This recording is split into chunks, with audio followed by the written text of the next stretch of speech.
Hello guys welcome back to our new video होइन। आजको भिडियोमा चाहिँ हामी सोलो लिभिङको गेम ट्राई गर्न गइरहेको छौँ है। मैले चाहिँ यो गेम एकदम रिकमेन्ड गरिरहेको थिएँ होइन सबजनाले, अनि प्ले स्टोरमा पनि देखिरहेको थिएँ।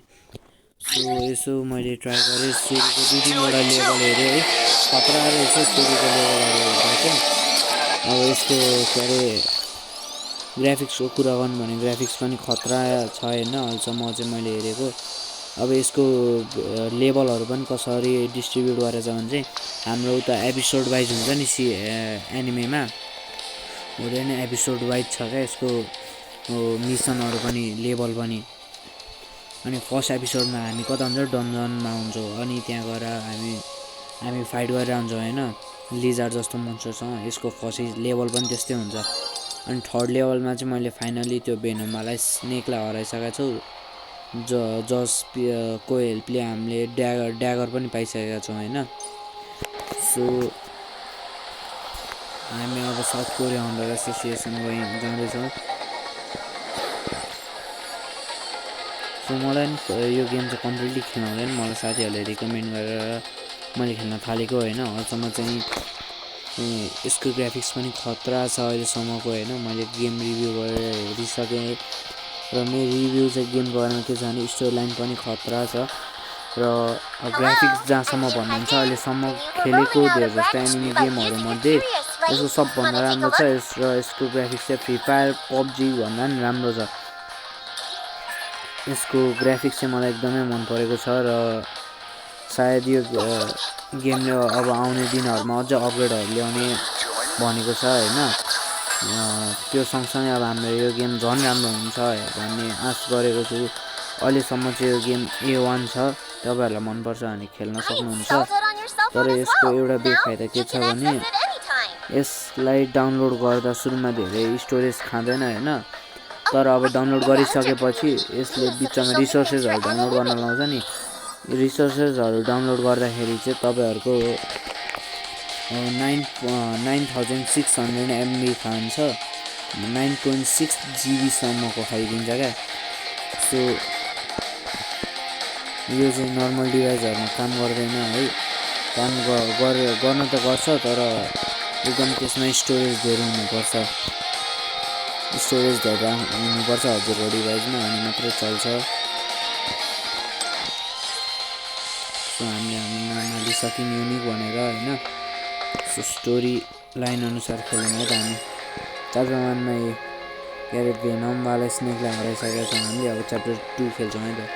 च्याप्टर 2को लेभल 4 भने चाहिँ एपिसोड 4-5तिर होला सायद। यो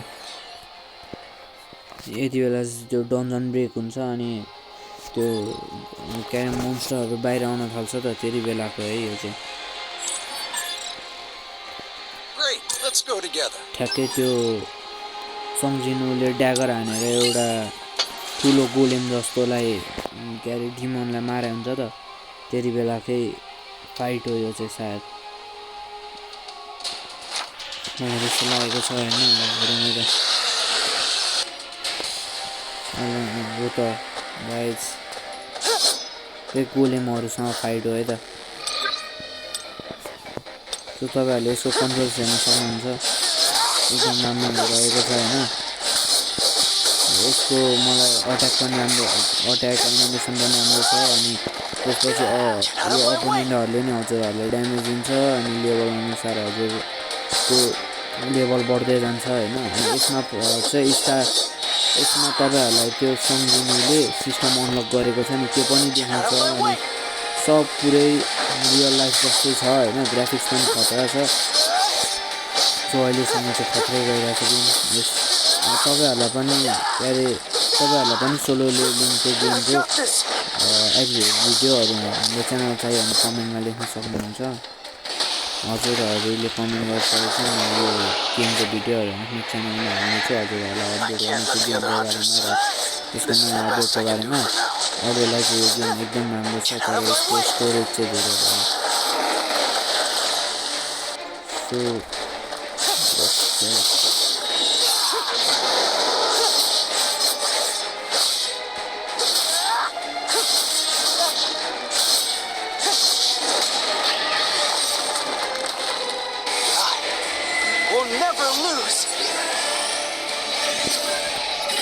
सो फाइनली यो लेभल पनि क्लियर भइसकेको छ है त गाइस। फाइनली अब हामी लेभल 5 मा जान सक्नेछौँ है। लेभल 5 बाट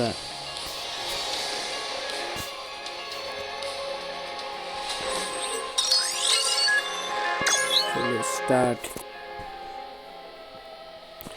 यो हाम्रो आजको भिडियोको लास्ट लेभल हुनेछ हैन। हामी आजको भिडियो चाहिँ यही लेभल सबै एन्ड गर्नेछौँ। मैले चाहिँ हजुरहरूलाई यो गेमको रिभ्यू दिन र यसको बारेमा इन्फर्म गर्नलाई मात्रै यो भिडियो बनाएको थिएँ। अब यो गेमको बारेमा हजुरहरूलाई अरू पनि भिडियो हेर्नु छ र यसको प्रोग्रेसको बारेमा थाहा पाउनु छ भने चाहिँ मलाई कमेन्ट गर्न सक्नुहुन्छ। म यसको बारेमा भिडियोहरू बनाउँछु आफ्नो च्यानलमा। हजुरहरूलाई यो भिडियो मन पर्दै गयो भने चाहिँ मेरो च्यानलमा म अरू पनि भिडियो हाल्नेछु। त्यसको लागि चाहिँ प्लिज कमेन्ट गरिदिनु होला है त।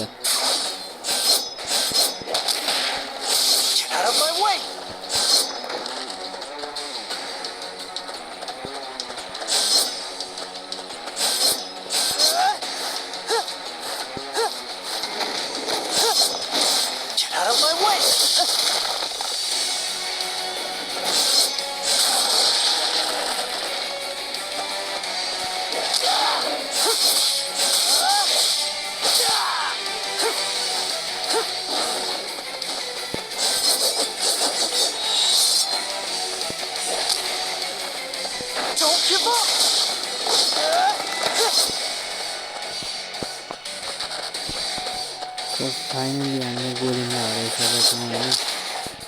So let's see. Okay main villain आइसकेको छ।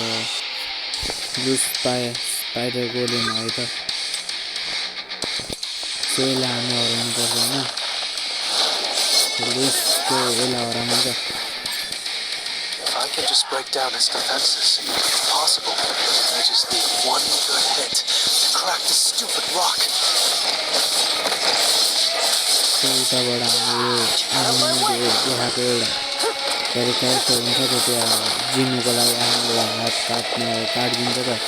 त्यो क्यारेक्टरले चाहिँ हामी कोलिङसँग फाइट गर्छ हैन। हामीलाई सपोर्ट गर्दैछ।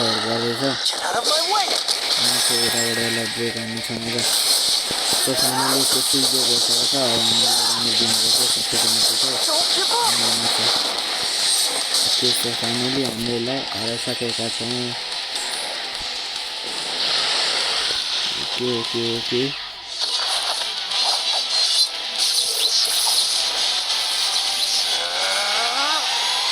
जिम्मीले आफ्नो ड्यागर फाल्छ हैन। ठ्याक्कै गोलीमा पुग्छ है त। अनि देखाए जसरी नै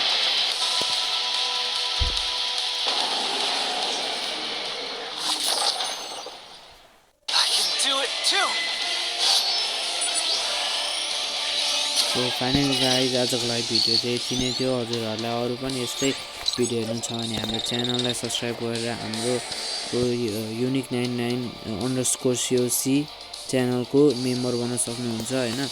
हामीलाई फलो गर्न सक्नुहुन्छ र हाम्रो युट्युब फ्यामिलीको एउटा मेम्बर बन्न सक्नुहुन्छ। सो आउने भिडियोहरू हेर्नको लागि प्लिज सब्सक्राइब गरिदिनु होला अनि कमेन्ट गर्न नबिर्सिनुहोस्। र आजको लागि यति नै। Thanks for seeing this video. See you all of you. Bye bye.